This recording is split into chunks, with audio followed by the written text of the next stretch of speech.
Xoş gördük əziz dinləyicilər. Bütün deməli regionumuz barıt çəlləyinə çevrildiyi bir vaxtda Azərbaycan prezidenti ilə Avropa ölkələri, Avropa dövlətləri arasında da tez-tez danışıqlar baş verir. Azərbaycan bir təhlükəsizlik adası kimi məhz Avropada İranda olan vətəndaşların xilasına, onların evakuasiyası üçün kifayət qədər işlər görür. Bununla bərabər həm də Azərbaycan həm quru olaraq şərqə bir qapıdır, yeganə qapıya çevrilir, həm də səmadan görürsünüz ki, bütün radar sistemlərinə baxdıqda biz bütün təyyarələrin Azərbaycan üzərindən keçdiyini görürük.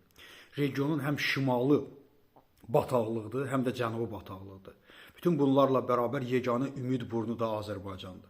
Bu günləri məhz Azərbaycan prezidenti ilə Fransa prezidenti arasında da bir danışıqlar baş verib. Nəyə görə bunu vurğuluyuram? Bir vaxtlar Fransanı söyənlər, bir vaxtlar Fransanı tənqid edirdilər. Amma mən həmişə demişəm ki, Fransa böyük bir dövlətdir, Avropanın ən qabaqda gedən dövlətdir. Ümumiyyətlə bizim Avropa ölkələri ilə münasibətlərimizi pis etmək ya da sünidir. Çünki Avropada siyasət praqmatizmə əsaslanır, ağılla hərəkət edilir.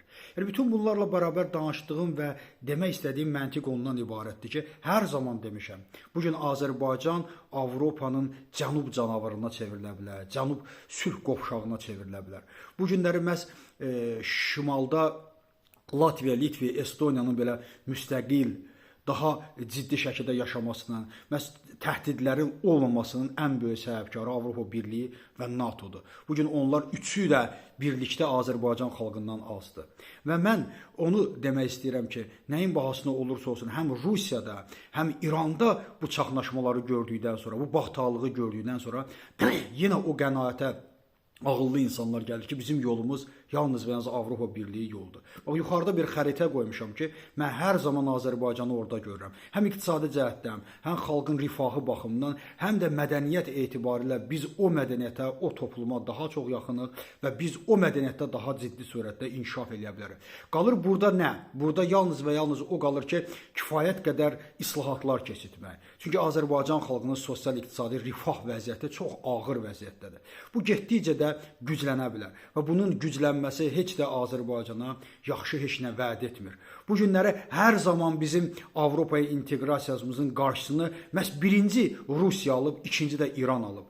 Bu günləri fürsətdir ki, Rusiyanın da başı qarışıqdır, Rusiyanın da regiona hər hansı bir təsir etmə imkanları demək olar ki, çox sarsılıb, İranın isə demək olar ki, yoxdur. Bu günləri Ermənistan belə bütün əllərini Avropaya doğru açıb və ora inteqrasiyaya gedir. Niyə? Çünki fürsətdir. Baxın, bugün Azərbaycan üçün də belə bir fürsət var. Baxın, ən gözəl münasibətlər elə hara inandır? Məhz Avropa ilandır. Rusiya ilə olsun, İranla olsun, hər zaman biz davada dalaşdayıq. Çünki nə Rusiya bizi həzm edəcək? Bunu bir dəfəli yadda saxlamaq lazımdır. Bu bir siyasi sistem məsələsidir. Bu bir tarixi ənənədir. Yəni, heç bir zaman Azərbaycanın nə Rusiya, nə də İran nə müstəqil görmək istəyir, nə də inkişaf etməsini istəyir.